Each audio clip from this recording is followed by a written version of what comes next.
Abrí la puerta de mi apartamento en el centro de Madrid y los encontré allí. En nuestra cama. Mi esposa Ana y mi mejor amigo Carlos.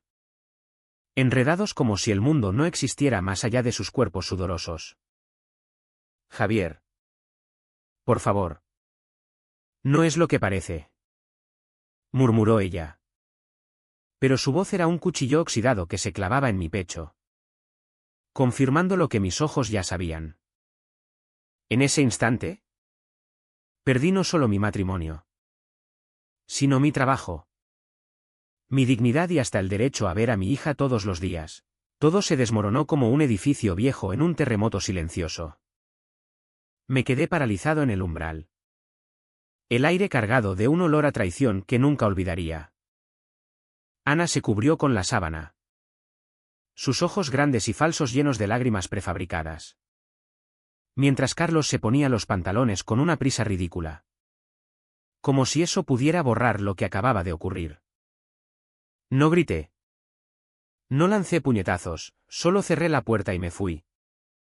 Caminando por las calles empedradas de Malasaña bajo una lluvia fina que parecía burlarse de mi estupidez. ¿Cómo no lo vi venir? Carlos. El socio en mi pequeña firma de arquitectura. El que compartía cervezas conmigo en el bar de la esquina.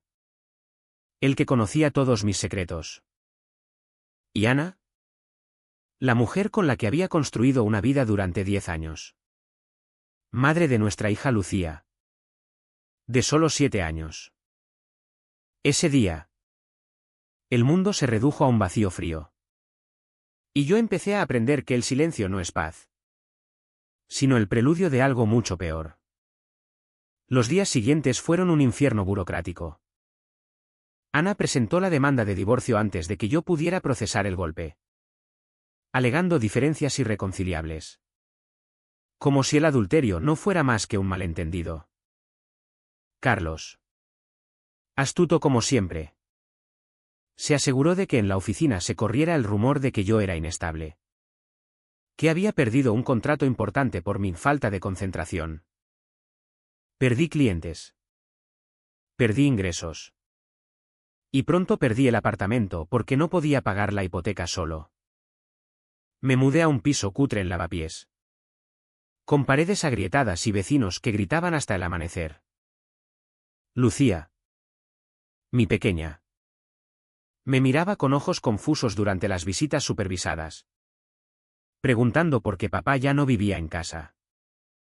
Es temporal. ¿Cariño? Le mentía. Mientras por dentro me desangraba. Pero no busqué venganza de inmediato. No soy de esos que actúan en caliente, soy arquitecto. Planifico estructuras que perduran. Me obligué a sobrevivir. A levantarme cada mañana y buscar trabajos freelance. A tragarme el orgullo cuando veía a Ana y Carlos paseando por el Retiro como una pareja feliz. Observaba desde lejos. Notando cómo él la tocaba con posesión. Cómo ella reía con esa risa que antes era mía. Me convencía de que el tiempo curaría. De que el karma se encargaría. Deja que la vida siga. Me decía en el espejo. Con la cara demacrada por noches sin dormir. Pero el dolor no se iba, se acumulaba como sedimentos en un río. Obstruyendo todo. Una noche. En un bar de Chueca.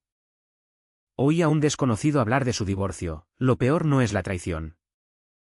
Es saber que ellos siguen adelante mientras tú te pudres. Sus palabras me golpearon como un martillo. ¿Por qué yo tenía que ser el mártir? Empecé a cuestionarme mi pasividad. Imaginaba escenarios, un accidente. Una denuncia anónima. Pero los descartaba por impulsivos. No. Si iba a hacer algo, sería calculado. Usando las mismas herramientas que ellos, la sociedad. Las leyes. Las apariencias. Comencé a recopilar información. Accedí a viejos correos de la firma. Encontré evidencias de que Carlos había manipulado cuentas para beneficiarse. Nada ilegal del todo. Pero lo suficiente para sembrar dudas. Mi primer paso fue sutil. Contacté a un antiguo cliente descontento y le sugerí revisar los contratos firmados por Carlos. No acusé directamente, solo planté semillas. Pronto, rumores circularon en el gremio arquitectónico madrileño, irregularidades en presupuestos. Favoritismos. Carlos empezó a perder proyectos. Pero lo atribuía a la crisis económica. Yo sonreía por dentro. Pero el costo era alto, cada mentira que urdía me hacía sentir más vacío. Como si estuviera construyendo una cárcel para mí mismo. Ana, por su parte, parecía florecer. Se mudó con Carlos a un ático en Salamanca. Y Lucía pasaba fines de semana allí. Durante una visita, mi hija me contó inocentemente: tío Carlos dice que eres un perdedor. Papá. Eso fue el detonante. No el insulto, sino ver cómo contaminaban la mente de mi niña. Decidí escalar. Contraté a un detective privado con mis ahorros menguantes. Un tipo discreto de Vallecas que me proporcionó fotos, mensajes, pruebas de que su relación había empezado mucho antes de que yo lo descubriera. Pero no las usé en el juicio, las guardé para un momento mejor. En lugar de eso, manipulé sus emociones. Llamé a Ana una noche, fingiendo preocupación por Lucía. Sé que estás con él. Pero por nuestra hija, deberíamos hablar. Ella accedió a un café en una terraza de Gran Vía. Llegué con aspecto derrotado. Pero mis palabras eran afiladas: no te culpo. Ana. La vida es así. ¿Verdad? Solo quiero que Lucía esté bien. Ella se ablandó. Confesó remordimientos. Y yo planté la duda: Carlos siempre ha sido ambicioso. ¿Estás segura de que no te usa? Vi el parpadeo en sus ojos. El inicio de la grieta. Mientras tanto, mi mente se torcía. Soñaba con ellos sufriendo. Pero al despertar me aterrorizaba mi propia oscuridad. ¿Era esto justicia o solo rabia? Doceaba. Me convencía de parar. Pero el recuerdo de aquella cama me impulsaba. El precio: insomnio crónico. Pérdida de amigos que me veían obsesionado. Y una soledad que me devoraba. Pero continué. Porque el silencio ya no era opción, era complicidad. Los meses pasaban como un tren de mercancías. Lento pero inexorable. Vivía en mi piso de lavapiés, rodeado de cajas sin desempaquetar. Trabajando en proyectos menores que apenas pagaban las facturas. Cada mañana me miraba en el espejo empañado y me preguntaba si valía la pena seguir. Pero la idea de Ana y Carlos disfrutando de lo que era mío me mantenía en pie. Observaba sus vidas desde las sombras digitales, perfiles en redes sociales, actualizaciones en LinkedIn. Carlos ascendía en una nueva firma, presumiendo de contratos en Barcelona. Ana publicaba fotos con Lucía en playas de la Costa Brava.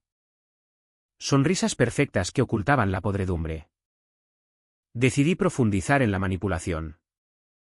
Usé un perfil falso para contactar a colegas de Carlos, insinuando irregularidades en sus diseños pasados. Nada directo. Solo preguntas inocentes que generaban sospechas. Pronto, recibió una auditoría interna. Lo supe por un contacto mutuo: Carlos está estresado. Dice que alguien lo sabotea. Sonreí en la oscuridad de mi habitación. Pero el triunfo era amargo. Cada acción me costaba un pedazo de mí, empezaba a dudar de mis propios motivos. ¿Era venganza o envidia? Me convencía de que era justicia. Pero en las noches solitarias, admitía que era adicción. Con Ana, jugué al largo plazo. Durante las visitas con Lucía, dejaba caer comentarios casuales: he oído que Carlos viaja mucho. ¿No te sientes sola? Ella negaba. pero notaba la tensión en su mandíbula. Un día, le envió un mensaje anónimo con una foto antigua de Carlos con otra mujer. De antes de nosotros. Cuidado. No cambia. Decía. Ella no respondió. Pero supe que caló hondo porque canceló una cena que tenían planeada. Según el detective, mi vida se reducía a esto, planificación meticulosa. Pasaba horas en cafés de internet, rastreando sus finanzas. Descubrí que Carlos había invertido en una propiedad en Sevilla con dinero de la firma antigua. Posiblemente evadiendo impuestos. Contacté a Hacienda de forma anónima, proporcionando pistas suficientes para una investigación. No era ilegal lo que hacía, usaba el sistema contra ellos. Como un arquitecto que diseña una trampa con materiales existentes. Pero el costo emocional era devastador. Lucía empezó a distanciarse. Influida por sus mentiras. Mamá dice que estás enfadado todo el tiempo. Me dijo una vez. Lloré solo esa noche, cuestionando si mi venganza no la hería más a ella. Doceaba. Consideraba parar. Pero el recuerdo de la traición me impulsaba. Mi mente se bifurcaba, una parte racional planeaba. La otra se horrorizaba. Empecé a beber más. Un vaso de Rioja para calmar los nervios. Pero solo avivaba los demonios. Carlos. Inteligente como era. Empezó a sospechar. Me llamó un día, Javier. ¿Estamos bien? Siento lo de Ana. Su voz era suave. Pero detecté el cálculo. Claro. Vida que sigue. Respondí. Ocultando el odio. Eso me alertó, tenía que ser más cuidadoso. Cambié tácticas. Enfocándome en su reputación profesional. Publiqué reseñas anónimas en foros de arquitectura. Destacando fallos en sus proyectos. Nada falso. Solo exagerado. Pronto, perdió un gran contrato en Madrid. Ana, meanwhile, mostraba grietas. En una reunión por la custodia. Llegó con ojeras. Carlos y yo discutimos mucho. Admitió. Aproveché, tal vez sea el estrés del trabajo. Planté más dudas. Sugiriendo que él ocultaba deudas. Ella investigó. Lo supe por el detective. Su relación se tensaba. Pero ellos eran listos, intentaron recomponerse con terapia de pareja. Que yo sabotearía sutilmente más adelante. Mi transformación era palpable. Amigos me evitaban. Diciendo que parecía obsesionado. Perdí peso. Mi pelo encanecía prematuramente. En el espejo. Veía a un extraño, ojos hundidos. Expresión fría. Me convencía de que era necesario. Que el silencio inicial me había costado todo. Pero cada paso me alejaba de quien fui, un padre amoroso. Un profesional íntegro. Ahora era un manipulador. Y el precio era mi humanidad erosionándose. Una noche. Soñé que los mataba. Despertando sudoroso. Me aterroricé, ¿hasta dónde llegaría? Decidí pausar. Pero al día siguiente vi una foto de ellos en Instagram. Felices en un viaje a Granada. La rabia volvió. Escalé, contacté a la ex de Carlos. Una mujer de Bilbao. Y le conté verdades a medias para que ella lo demandara por manutención pendiente. Era legal. Pero cruel. El proceso empezó. Agregando presión. Carlos contraatacó sutilmente. Me llegó una oferta de trabajo falsa. Que rechacé sospechando una trampa. Era listo. Hacía que pareciera coincidencia. La tensión crecía, sabía que jugábamos al gato y al ratón. Mi corazón latía fuerte en las noches, anticipando el choque. La venganza se convertía en mi rutina diaria, como un trabajo de oficina.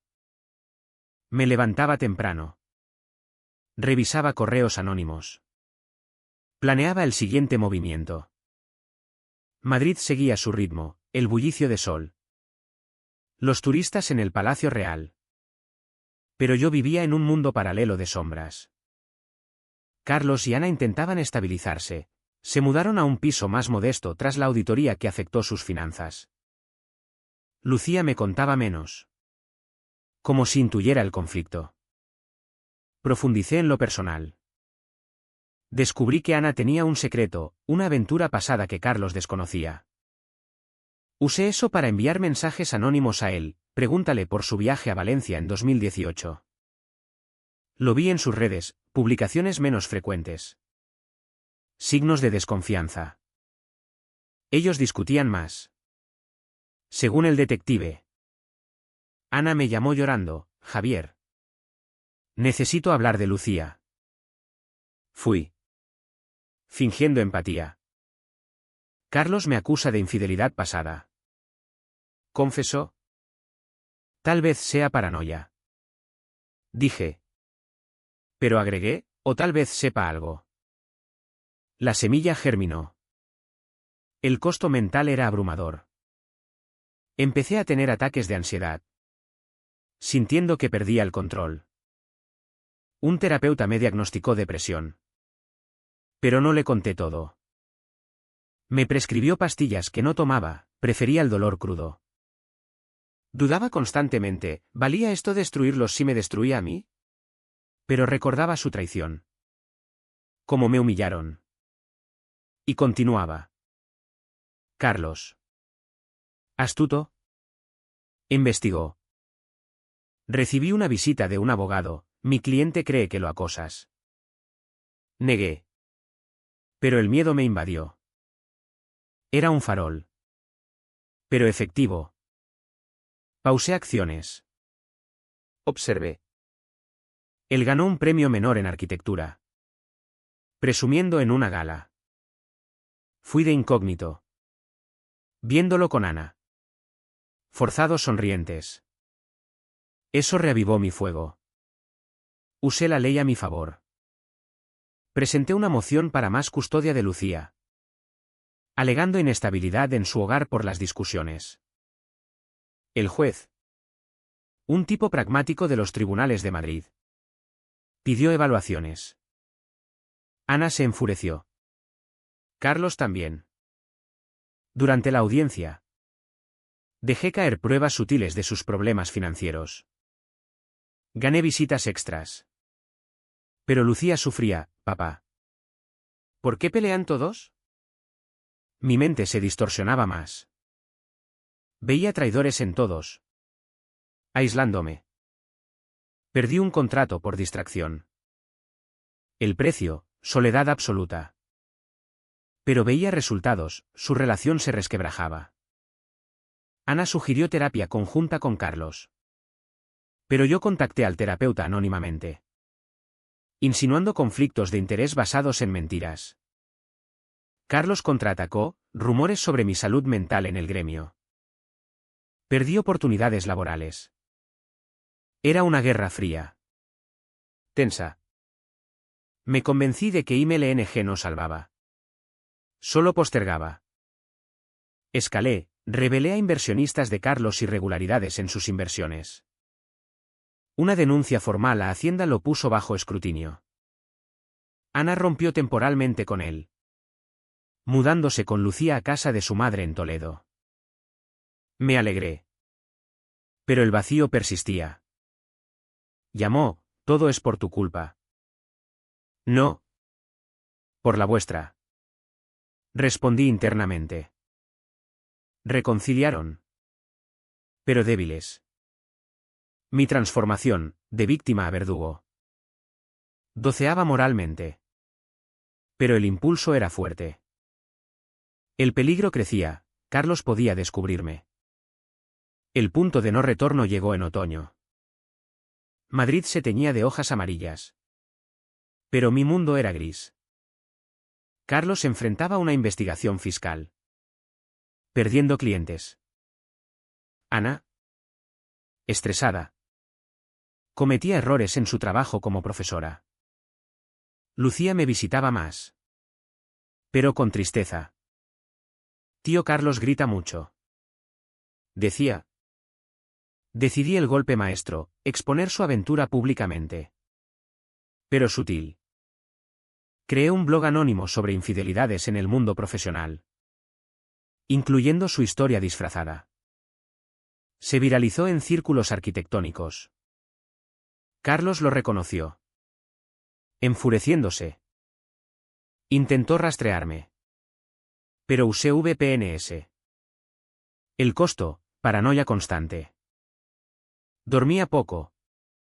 Temiendo represalias. Mi salud se deterioraba, visitas al médico por palpitaciones. Dudaba, ¿era esto yo? Pero continuaba. Convencido de que merecían sufrir. Ana me confrontó en un parque, sé que eres tú.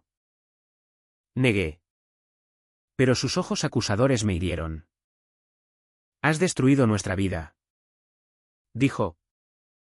Vosotros destruisteis la mía. Pensé. Eso fortaleció mi resolución. Carlos. Inteligente. Contrató un investigador. Descubrió pistas. Enviándome un mensaje, para o te arrepentirás. La tensión escaló. Cambié cerraduras. Vigilé espaldas. Usé su debilidad, adicción al juego oculta. Envié tips anónimos a casinos para que lo vetaran. Afectando su escape. Se volvió irritable. Discutiendo con Ana. Mi mente, un laberinto de culpa y justificación. Soñaba con reconciliación. Pero despertaba furioso. Perdí amigos definitivos, era un paria. El clímax, en una audiencia de custodia. Presenté evidencias de su inestabilidad. El juez favoreció más tiempo conmigo. Ana lloró. Carlos juró venganza. Pero el precio, lucía confundida. Preguntando por qué todos cambian. Mi humanidad se evaporaba, me volvía frío. Calculador. Invierno en Madrid, frío cortante. Luces navideñas irónicas. Carlos perdido su trabajo principal. Endeudado. Ana buscaba empleo extra. Su relación pendía de un hilo. Escalé, filtré documentos a la prensa local sobre irregularidades en su firma anterior. Un artículo salió. Manchando su reputación. Carlos me llamó furioso, eres un monstruo. ¿Tú empezaste? Respondí en silencio. El detective me advirtió, Carlos planeaba demandarme. Preparé defensas. Pero el estrés me agotaba. Ana suplicó, para por Lucía. Fingí inocencia. Pero planté más dudas sobre Carlos. Mi interior, conflicto constante. Tañía misericordia. Pero la rabia ganaba. Perdí peso. Amigos. Esencia. Lucía, papá. Te quiero. Pero estás diferente. Eso dolió más que nada. Carlos contraatacó, rumores sobre mí en redes. Perdí un cliente. La guerra Pikin, envié pruebas finales a autoridades. Llevando a cargos menores contra él. Ana dejó a Carlos. Llevándose a Lucía. Gané. Pero vacío. Primavera trajo ruinas. Carlos. Arruinado. Se mudó a un suburbio. Ana sola. Luchando. Yo tenía más custodia. Pero Lucía traumatizada. Último golpe, ignoré sus súplicas. Dejando que el sistema los aplastara. Pero mirándome al espejo. Veía un extraño. El precio, mi alma perdida. ¿Fue justicia o solo destrucción mutua? ¿Soy mejor que ellos ahora?